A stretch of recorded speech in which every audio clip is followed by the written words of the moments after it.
Welcome to the lecture of Python for Data Science. In this video lecture, we will continue our topic, that is the sending data in unstructured file form.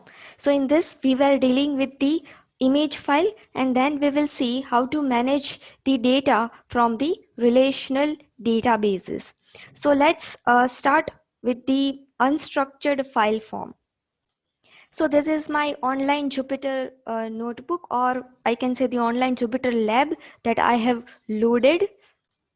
But my file, which I was previously working, that my file is not present over here. So I have to upload my file. So I am clicking on upload files, and this is my file. This file I have previously downloaded uh, in from which time I was working. At that time I was working and I have downloaded that file. That is my IPython notebook file. So I have saved my file in my one of the folder, and I am clicking on open to upload my file over here.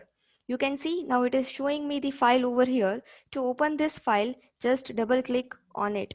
So your file will get open. Now over here what I will do is I will restart my kernel. So I'm clicking on restart kernel and run all cell.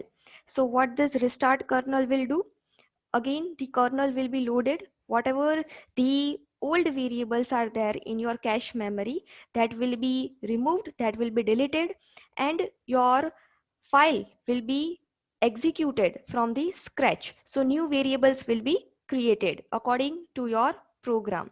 So I'm clicking on restart kernel and run all cell. So I'm clicking on the restart.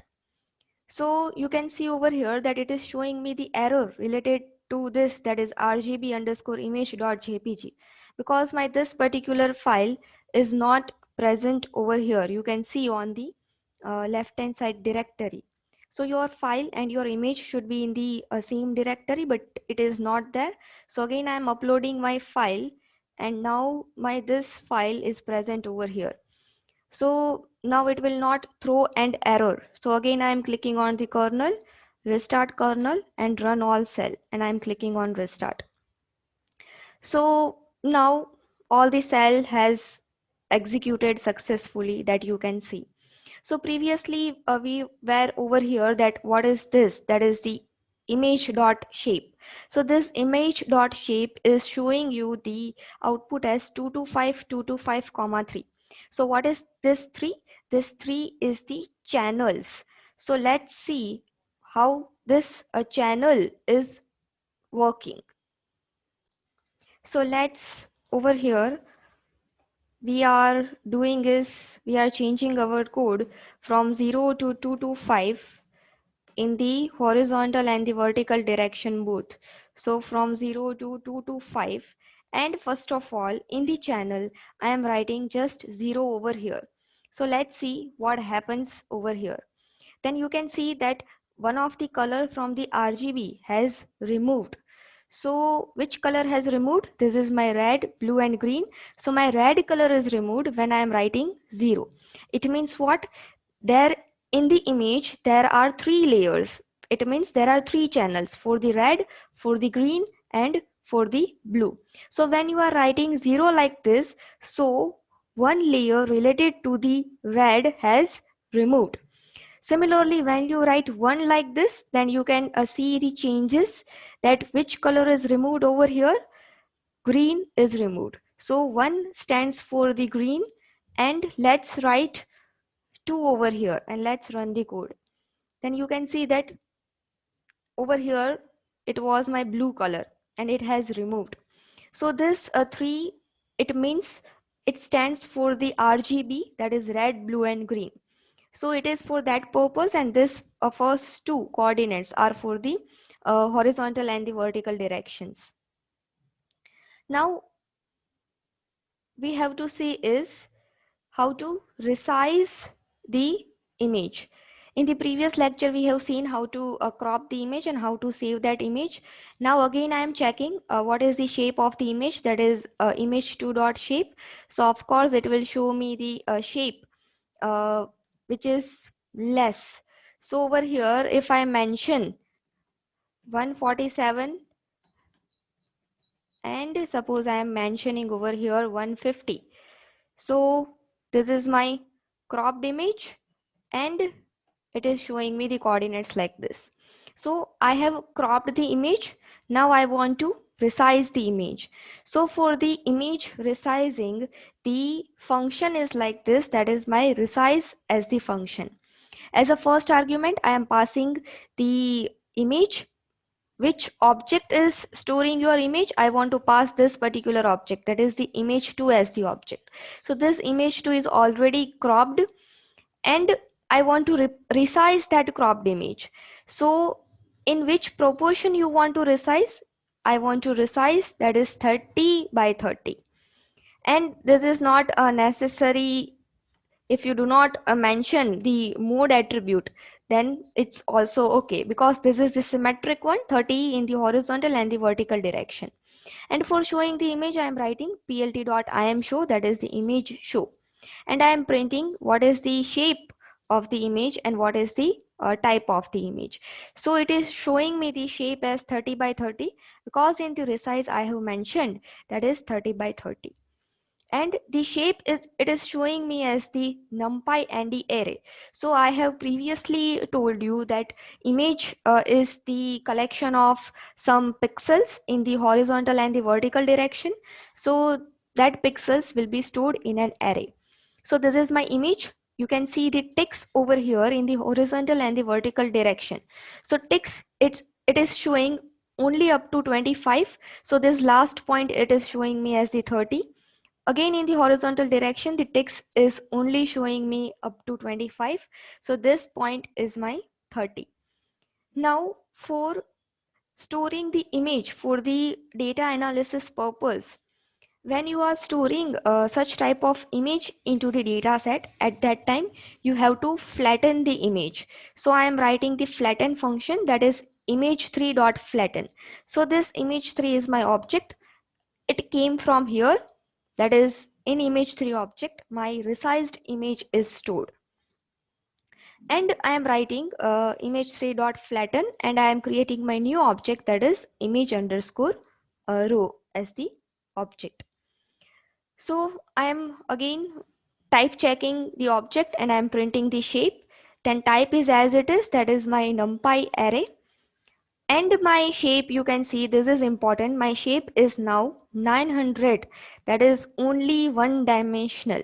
So previously my image was like this, that is 30 by 30. I have two coordinates for the image, and for storing that image in the data set, you must have to convert that image in such a form that it will represent only one coordinate.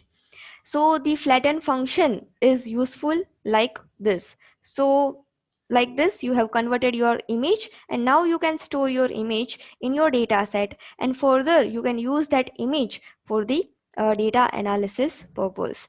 So flattens image3, so it becomes an array of 900 elements that is stored in the image row. So this is my image row as the object, and you can see the type has not changed, and you can add this array to a data set and then use the data set for the analysis purpose. So this is what about the unstructured file form is. Also you can save this file, that is your resized image, that is image3. How to save the file? Just write down plt dot imsave, like this function. Pass your file name and just write down over here the image3. So this is your resized image. So you can compare your image file size from the windows. How to check that? Let's see that. So these are my two images which I have stored in my folder. So this is my original image, that is RGB underscore image. You can see the size over here. It is 6.93 KB. And my cropped image size is 2.73 KB. So of course the cropped image size will be less than the original size. Also, you just save the resized image and just check the size of that particular image. Now we are moving towards how to deal with the relational databases. So let's see the Python code for that. So over here, we are talking about the relational databases. So we have to perform the insert, update, delete, and the select query related to the database. So using the Python code, you have to create one database. For creation of the database, we will select the SQLite as the database. There are so many databases available. MySQL is there, SQLite is there, MongoDB is there. But we will connect the SQLite with our Python code, and then we will perform the insert, update, delete, and the select query on the databases. So for that, we have to make use of the SQL Alchemy as the library. So this library is not present by default. So what you have to do, in the Anaconda prompt, just write down like this, that is pip space install space SQL Alchemy. So you have to wait for the installation. After the successful installation, just open your Jupyter Notebook or the Jupyter Lab, whatever you want to do the coding within it. So over here, I'm just importing my SQL Alchemy, and I am then type checking my version of this particular library. The version is very important because as the versions are changing, there are minute changes in the code. So for my particular Anaconda prompt, I have installed my SQL Alchemy, whose version is 1.3.19. Now, using the SQL Alchemy, what I am doing, I am creating one database. So for that, I am writing this statement, that is from SQL Alchemy import star. So within this SQL Alchemy library, there are so many classes, and I have imported all the classes. So I am writing over here, that is import star. So the first class to create the database, so the first class used is the create underscore engine, which is present in the SQL Alchemy library. So this the create underscore engine function takes the database as one of the argument. So we can create the database by using this create underscore engine function. So as an argument, you have to write like this, that is I'm using the SQLite. So I'm writing SQLite colon triple slash, that is the forward slash, and I want to create database whose name is college, and I'm giving the extension that is .db, that is college.db. This is my database and it should be created, and I am writing echo equals to true. So why I am writing echo equals to true? What is the purpose of this echo, that we will see later. So this particular cell I am running. So my database, whatever the database I am creating, that will be stored in my object called as engine. And I am running this cell. So this cell has my successfully executed. Next is the metadata as the function. For this metadata, my object is created as the meta. So what this will do, it will hold a collection of the table objects, as well as it is an optional binding to an engine or connection. So in your database, it might happen that there are more than one table. So to bind all the tables with the database, this particular meta object will do its functionality. What functionality it will do? It will bind all the table with the database. So this is the functionality of this particular meta object. Now for creating a table in Python using the SQL Alchemy, you have to write the syntax like this.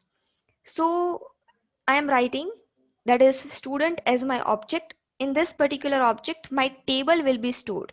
So this is my code. So I am writing table as the function.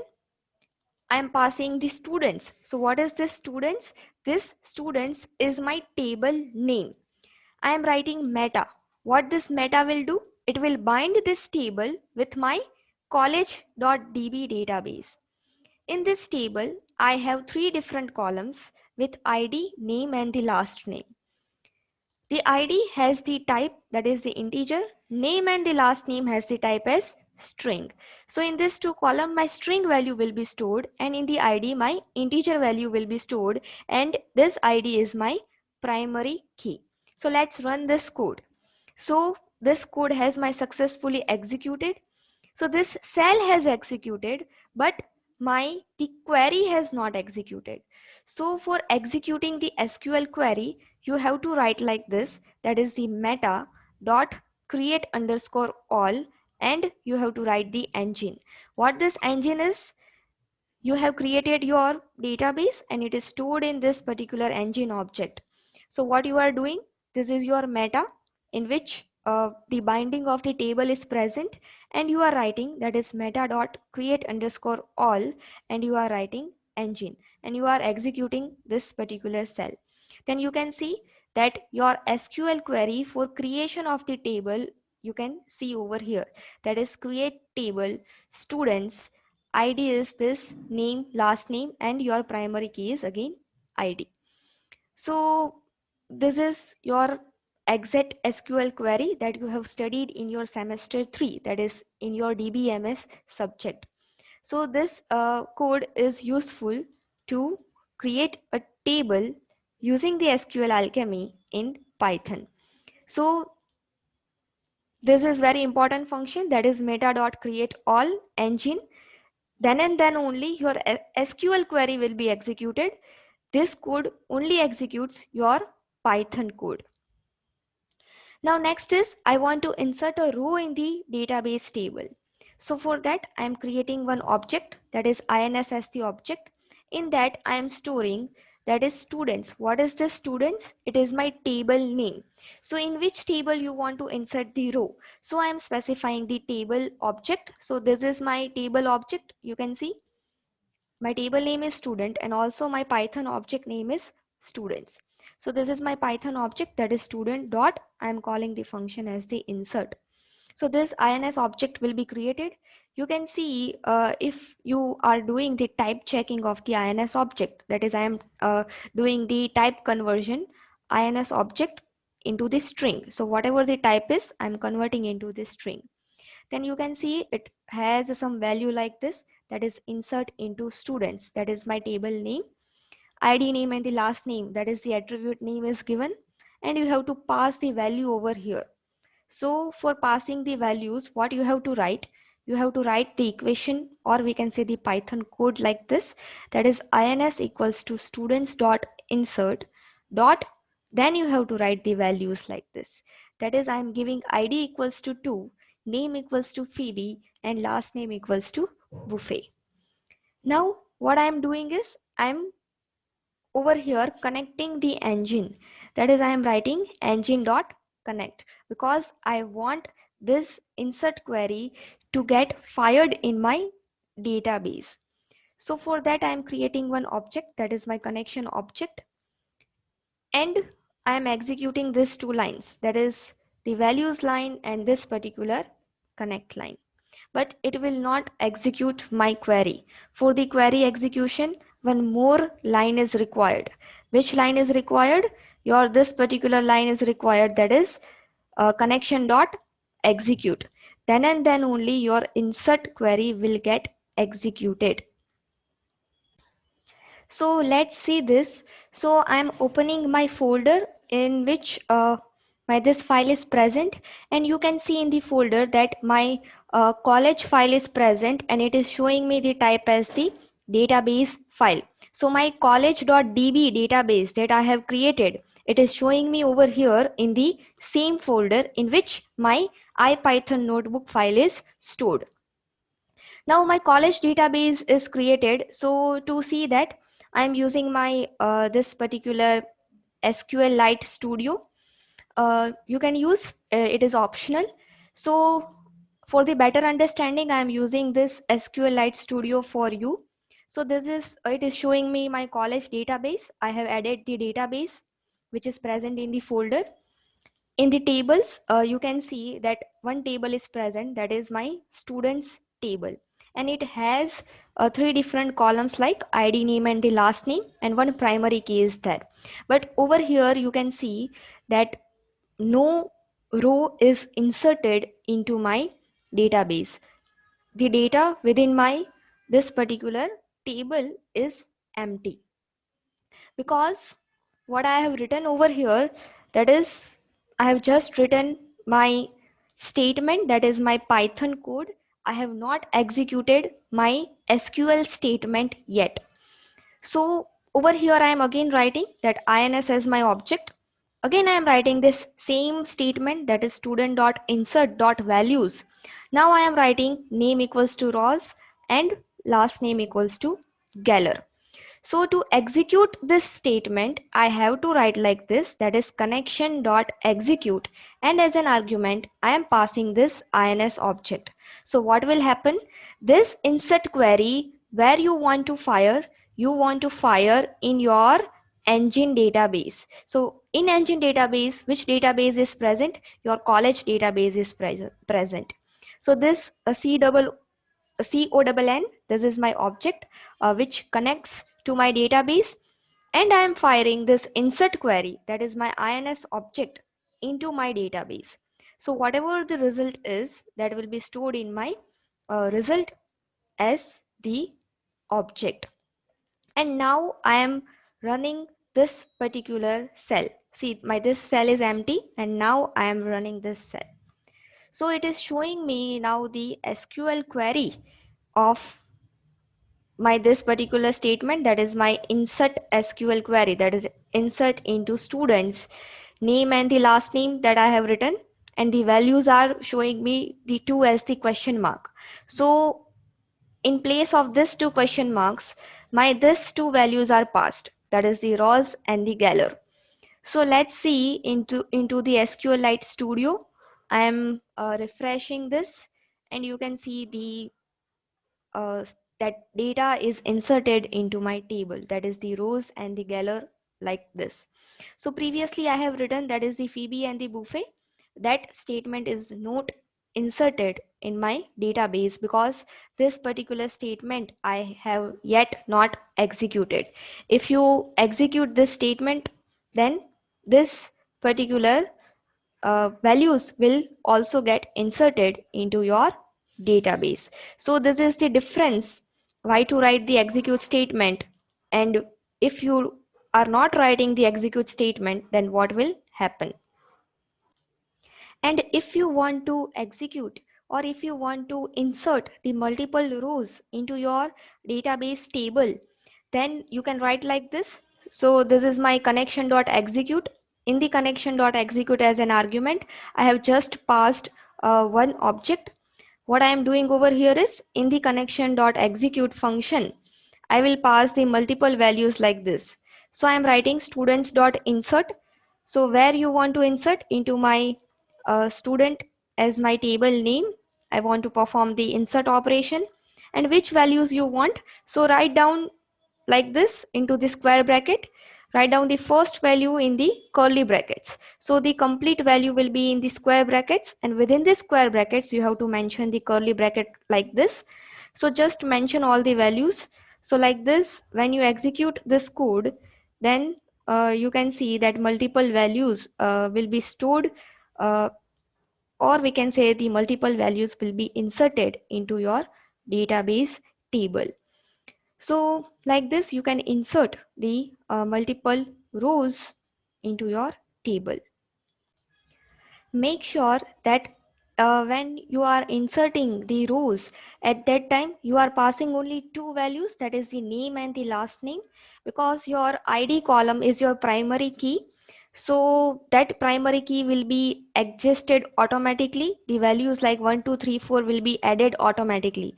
So that value you do not have to pass, so it will be added automatically, so no need to pass that ID value. So you have to just pass the 2 values, that is the name and the last name. So you can cross verify your result into your SQLite Studio, and this is what all about the creating the tables and inserting the rows into the database tables. We will see the other SQL queries in our next lecture. So keeping it till here, thank you all.